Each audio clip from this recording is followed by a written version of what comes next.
John Wick 4 is finally here. Is it another slight disappointment like the third? Or is it back to form? Well, there's two things here that are a big disappointment. One being, there wasn't an option for the trilogy playing beforehand. And two, the movie is 2 hours and 50 minutes. It simply just isn't long enough. I seen the first cut of this film was 3 hours and 45 minutes. Where is that film? I hope that we can get it like on the 4K and the Blu-ray when it does release. A lot like other films have done in the past. Now, if you have seen this film, do you think that Mr. Nobody, done by the same people, is in the John Wick universe? I'm sure that you'll understand why I'm asking if you've seen it. So in John Wick 4, with the price on his head ever increasing, legendary hitman John Wick takes his fight against the high table global as he seeks out the most powerful players in the underworld, from New York, Paris, Japan to Berlin. The film has so many beautiful locations showcased here, and the John Wick movies have never looked better. From a showdown in Japan and an immense fight at the Arc de Triomphe in Paris, it's an absolute action masterclass. These films just never amaze to how they can just top and top and top these sequences. For instance, some of the ways that they work this camera and get some of these shots. There is an incredible action sequence where the camera beautifully transitions into an overhead view, much like the video game that did come out. And it just really does make it stand out, with the help of some incredible incendiary bullet kills. I've heard a lot of people have disliked John Wick 3 because it's just too much action going on, which I do somewhat agree. And there is also a lot here, but I feel you definitely get a better pace throughout the film. I feel that's a lot better here. You get a bit more in between from all of the action. A bit of rest time, if you will. Boy, do you need it. The film is just absolutely crammed with action and martial artist talent. And it's just fantastic to see so many brilliant people in this. And it's great that they do all get their little moment in the spotlight to shine and showcase the talent. For example, Hiroyuki Sanada as the Japanese continental manager, and also his daughter in this film, Akira, played by Rina Sawayama. Both getting a chance to showcase the moves that they've got. Especially his daughter, I would very much like to see a future film with her. I was a little bit iffy on her weapon choice in the battle, but she clearly done very well. And also, I am so pleased to see Scott Adkins in a big movie like this. Playing killer, with a really magnetic performance, with a lot of help from the amazing makeup that has been done on him. Now, he definitely does get some action to play with here, but I do wish there was just a little bit more from him, and I'd kind of wish he played another role in this film that we'll get to a bit later. And of course, we've got the amazing Donnie Yen as Kane, a blind hitman who has a samurai sword as well as Kane.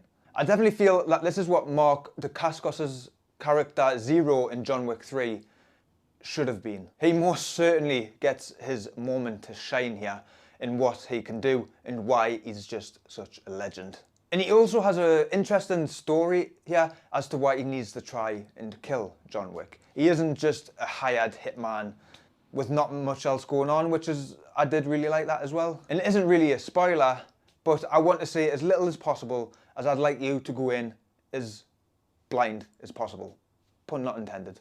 Just little touches here with, of course, him being blind, and the way he uses the tools at his disposal is just very well done. Such as these bell noise alarms that he has to notify the location of the foes. And well, I suppose we best talk about the villain of the movie.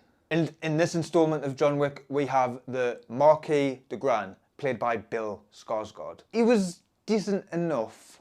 I didn't really feel he was all that much of a threat, but it wasn't so much as a physical role, it was more of the power that he does have over others, which is why I didn't think it was much of an issue. And his character definitely stands out throughout the movie with some pretty dazzling suits, I have to say. He does have a top henchman, which is where I kind of wish Scott Adkins had have played, as I said previously. Don't get me wrong, Mark Zarot, I believe, as Shidi, does a really good job and the part very well, because there's a battle between him and Mr. Wick at the Arc de Triomphe, as I talked about previously. I just feel it would have been an It's just absolute epic battle with Keanu Reeves against Scott Adkins. It would have been more epic than it actually already was. One more thing I want to mention is I loved in the third act an awesome moment, like a callback to The Warriors from 1979. With this voice on the radio playing out hits in the different gangs going to try and kill Mr. Wick. This hit goes out to you, Mr. Wick. I do wish there was a bit more differentiation between the gangs, but I really enjoyed it and it was a big hit of nostalgia from The Warriors. I could literally go for hours talking about this film and just how much I loved it. I'm going to see it again, no question, probably straight after this.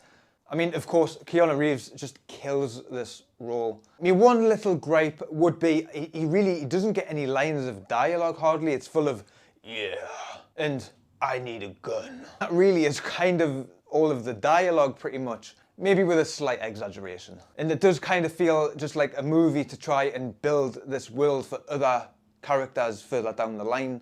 However, to be fair, that does actually make sense, but for reasons left unsaid for spoilers' sake.